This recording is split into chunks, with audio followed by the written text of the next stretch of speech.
Sabe toda aquela festa, as plumas, os paetês, a música que contagia a todo mundo?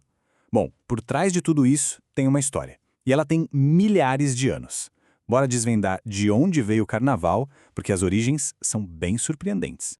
Olha só essa pergunta. O que deuses da antiguidade têm a ver com a festa de rua que a gente conhece hoje? À primeira vista parece que nada, né? Mas a conexão é muito mais profunda do que se imagina. E ela ajuda a explicar por que nós, como seres humanos, precisamos tanto da festa. Pois é, a verdade é que festa é muito mais do que só diversão. É um ritual, sabe? E um ritual super antigo, fundamental mesmo para qualquer sociedade. Dá para dizer que está quase no nosso DNA cultural. E essa frase aqui resume a ideia perfeitamente. Para a antropologia, a festa é tipo um ritual coletivo. É aquele momento em que a comunidade inteira meio que se olha no espelho e fala: ah, é isso aqui que a gente é. É uma forma super poderosa de afirmar a própria identidade.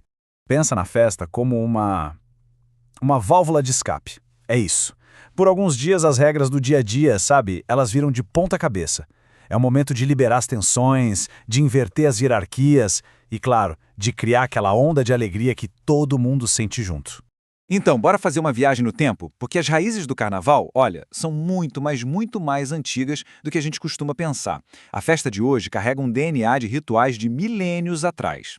É incrível ver como as peças desse quebra-cabeça foram se encaixando, né? Tudo começa lá no Egito Antigo com rituais ligados à fertilidade, à colheita. Aí, milênios depois, lá na Grécia, as festas para o deus Dionísio trazem o exagero, as máscaras. Já em Roma, aparece o tal do carros navalis, que é basicamente o avô do nosso carro alegórico. E aí, para fechar, em 590, a Igreja Católica vai lá e encaixa a festa no calendário bem antes da Quaresma. E uma pista enorme sobre o sentido disso tudo está no próprio nome, carnaval. A origem mais aceita da palavra é carnivale, em latim, que quer dizer literalmente adeus à carne. Ou seja, era a última chance para se esbaldar na festa e nos excessos antes daquele período mais sério da Quaresma. Bom, e aí essa tradição europeia, cheia de história, embarcou no navio e atravessou o Atlântico. Só que aqui no Brasil, essa semente antiga não só brotou, ela se transformou em uma coisa totalmente nova, com a nossa cara. Mas pode esquecer os desfiles organizados de hoje em dia. A primeira versão do carnaval que chegou aqui foi o Entrudo, que veio de Portugal. E era uma doideira. Uma brincadeira de rua bem caótica, às vezes até meio bruta, em que a galera jogava água, farinha, lama, o que tivesse na mão um no outro. E foi a partir daí que o carnaval brasileiro começou a seguir por dois caminhos diferentes. De um lado, ficou a festa de rua, aquela pública para todo mundo, que acabou dando origem aos desfiles das escolas de samba.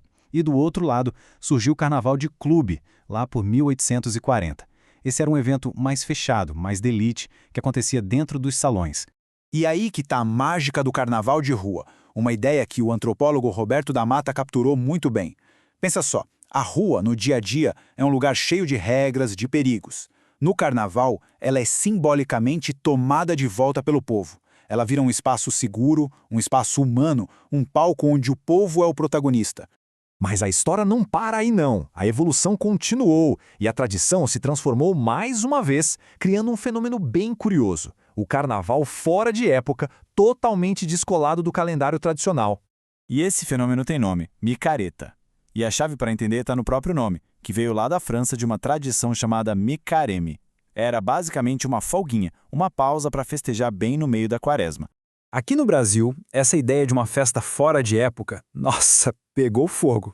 O conceito foi super bem recebido, foi adaptado, começando lá na Bahia, no comecinho do século XX, e daí se espalhou que nem rastilho de pólvora pelo país todo, criando novas tradições locais, como é o caso do Miracaxis lá em Tocantins. E isso mostra que não foi só uma modinha passageira, sabe? O Miracage, por exemplo, na época desse estudo, já tinha mais de 21 anos de história. Ou seja, uma festa que nasceu fora de época virou uma tradição com T maiúsculo. Tá, mas e aí? O que essa jornada toda que vai dos rituais no Egito até as micaretas de hoje ensina pra gente sobre cultura? Acho que a grande lição é a seguinte: tradição não é uma coisa parada no tempo, sabe? Não é um bloco de pedra. Tem um historiador, o Eric Hobsbawm, que criou um termo ótimo para isso. Invenção das tradições. A ideia é que a gente está o tempo todo recriando o passado para que ele faça sentido hoje. E aí o ciclo de reinvenção se fecha, né? Começa com aqueles rituais antigos que criam a base da festa. Aí a Europa organiza tudo no calendário. O Brasil pega essa ideia e transforma com a nossa cultura. E no fim a micareta vem e reinventa tudo de novo, soltando a festa do calendário. No fim das contas, a roupa da festa pode até mudar, mas o coração dela continua o mesmo. Não importa se é para celebrar uma colheita no Egito ou para pular atrás de um trio elétrico. O objetivo é sempre o mesmo: juntar as pessoas, construir uma identidade e, claro, celebrar a alegria de estar vivo. Isso tudo deixa uma pergunta no ar para a gente pensar. Se a tradição está sempre se mexendo, sempre mudando, quais são as festas, os rituais que a nossa geração está inventando agora? O que vai marcar o futuro?